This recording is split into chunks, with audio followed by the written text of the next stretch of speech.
संत से संत का जब मिलन होता है, ज्ञानी से ज्ञानी का जब मिलन होता है, भक्त से भक्त का जब मिलन होता है, तो वो एक दूसरे को प्रणाम करते हैं। क्यों? किस दृष्टि से?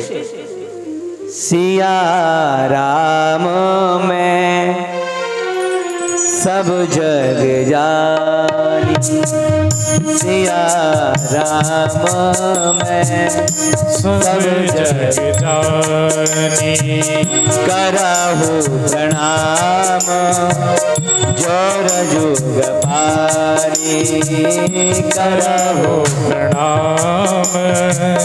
जोर जुग पानी, करहु प्रणाम जोर जुग पानी।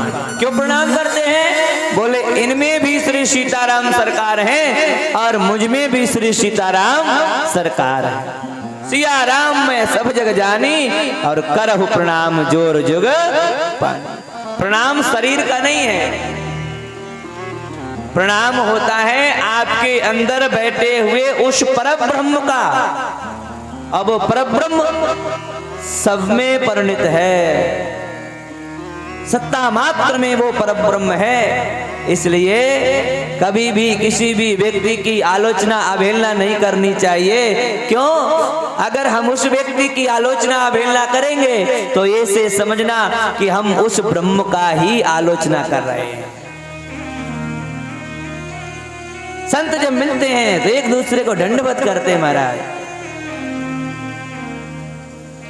सूत जी को बड़े बड़े अमलात्मा ज्ञानी, जिनकी उम्र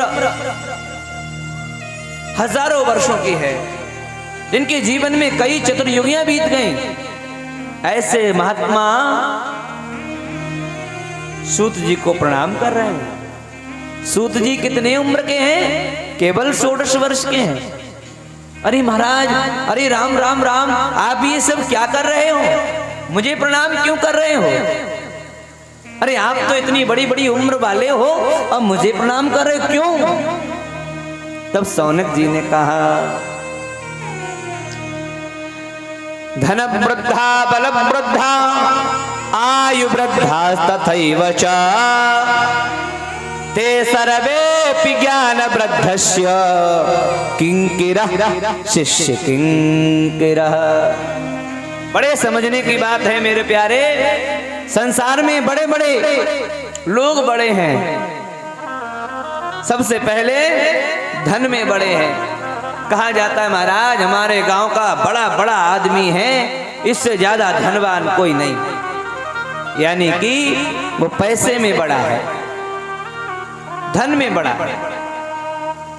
कोई बल में बड़ा होता है। लोग कहते महाराज हमारे पूरे क्षेत्र में इसकी टक्कर कोई नहीं ले सकता। इसका मतलब ये पहलवान है, ये ताकतवर है, ये इसके अंदर ताकत है। धन वृद्धा बल वृद्धा, और कुछ होते हैं आयु वृद्धा तथैव च, आयु में बड़े लोग। हमने कई लोगों के मुख से सुना है महाराज हमारे गांव में सबसे बड़े अब यही है, मतलब अब इनसे बड़ा और कोई नहीं है। सबसे वृद्ध हैं, सबसे बुजुर्ग हैं और सबके सम्माननीय हैं, इसलिए तो उनको बड़ा कहा गया। लेकिन व्यास जी कहते हैं ते सर्वे ज्ञान वृद्धस्य, धनवान से बलवान से आयुवान से बड़ा कौन है? जो ज्ञानी है। ते सर्वे ज्ञान वृद्धस्य किंकिरः शिष्य किंकिरः, पूरा जगत उसका शिष्य हो जाता है जो ज्ञानी है। स्वदेशे पूज्यते राजा विद्वानः सर्वत्र पूज्यते, ज्ञानी को सर्वत्र पूजा जाता है महाराज। राजा तो अपने ही देश में पूजा जाता है।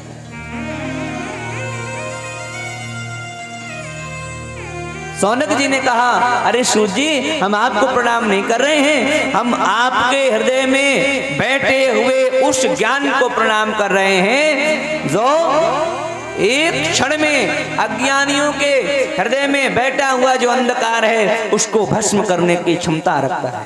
मैं उसको प्रणाम कर रहा हूं। महाराज सुंदर आसन दिया। आसन देने के उपरांत एक शौनक जी ने प्रश्न किया। सारे ऋषियों की ओर से 88,000 संतों की ओर से शौनक जी बड़े हैं, इसलिए बड़े बोल रहे हैं, वो प्रश्न कर रहे हैं।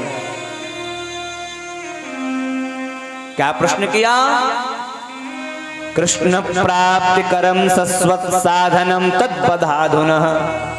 व्यास जी कहते हैं, उन्होंने प्रश्न किया कि महाराज कोई ऐसी कथा सुनाओ जिससे मुझे संसार से वैराग्य हो जाए और प्रभु के चरणों में अनुराग हो जाए, संसार से मोह दूर हो जाए और मेरा एकमात्र गोविंद के चरणों में अनुराग हो जाए। ऐसी कोई कथा बताओ। सूत जी ने कहा, भैया ऐसी तो एक ही कथा है। कौन सी? श्रीमद् भागवत महापुराण।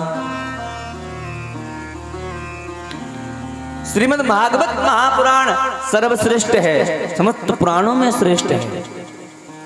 क्यों? क्योंकि किसी भी पुराण को महाराज ज्ञान यज्ञ का नाम नहीं दिया।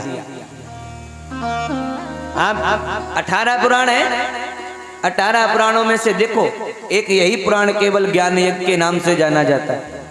बाकी सब विष्णु पुराण है नी, वामन पुराण, मत्स्य पुराण, नारद पुराण, लेकिन कहीं पर भी नहीं लिखा गया नारद पुराण महाज्ञान यज्ञ। नहीं नहीं, ये भागवत को ही उपाधि मिली है कि श्रीमद् भागवत सप्ताह ज्ञान यज्ञ। 7 दिन में इस ज्ञान यज्ञ को करो, ये सर्वश्रेष्ठ है। महाराज सूत जी ने कहा, देखो ऐसी तो एक ही कथा है जिसका नाम श्रीमद् भागवत महापुराण है। उस कथा को श्रवण करने से आपके मन में जो जो प्रश्न हैं उन समस्त प्रश्नों के उत्तर आपको प्राप्त हो जाएंगे। इसलिए आप श्रीमद् भागवत कथा सुने। अब तो महाराज भागवत की चर्चा कर रहे हैं श्री सूत जी। सूत जी ने कहा, देखो आपका जो प्रश्न है ये बहुत उत्तम प्रश्न है। ये आपके ही लिए नहीं है, अपितु पूरे विश्व के लिए ये प्रश्न आपने किया है। हम लोग संसार से संबंध बनाते हैं, लेकिन क्या यकीन मानो या विश्वास करो, आप देखो संसार का कोई भी संबंध क्या निभता है? क्या निभ पाता है? नहीं। आप यदि थोड़ा सा संबंध निभाने में कमजोर पड़ गए तो सामने वाला तुरंत आपसे संबंध तोड़ देगा। हमारा 1 मिनट भी नहीं लगता संबंध विच्छेद करने में। आपने उनको प्रणाम नहीं किया, आपने उनका आदर सत्कार नहीं किया, आपने उनको बिठाया नहीं, अरे महाराज वो तो बेकार का आदमी है, किसी मतलब का नहीं, अगली बार कभी नहीं जाएंगे।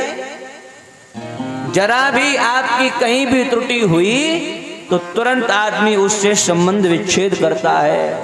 संसार का कोई भी संबंध टिकता नहीं, वो जब ही टिकता है जब हम उसको टिकाना चाहें।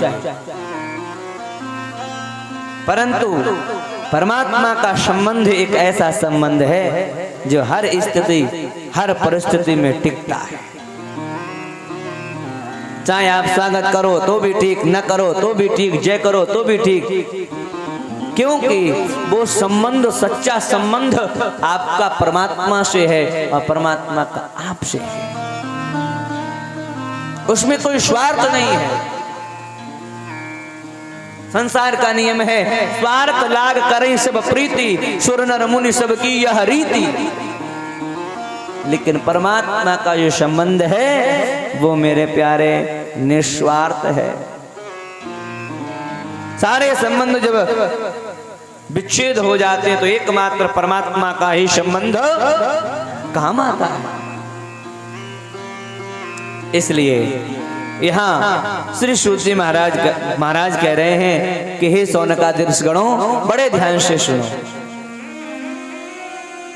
जब हम भागवत की कथा सुनते हैं तो महाराज हमारा उस ब्रह्म से, उस गोविंद से अटैचमेंट हो जाता है, लगन लग जाती है, उससे हमारा संबंध हो जाता है।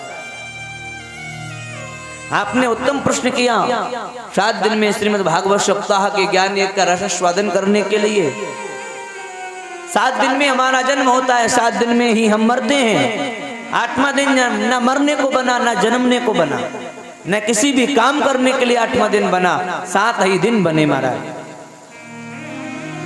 और इन्हीं 7 दिन के लिए ही ये सप्ताह है। एक एक दिन का सप्ताह एक एक दिन का कल्याण करता है। बड़ा अद्भुत प्रसंग है।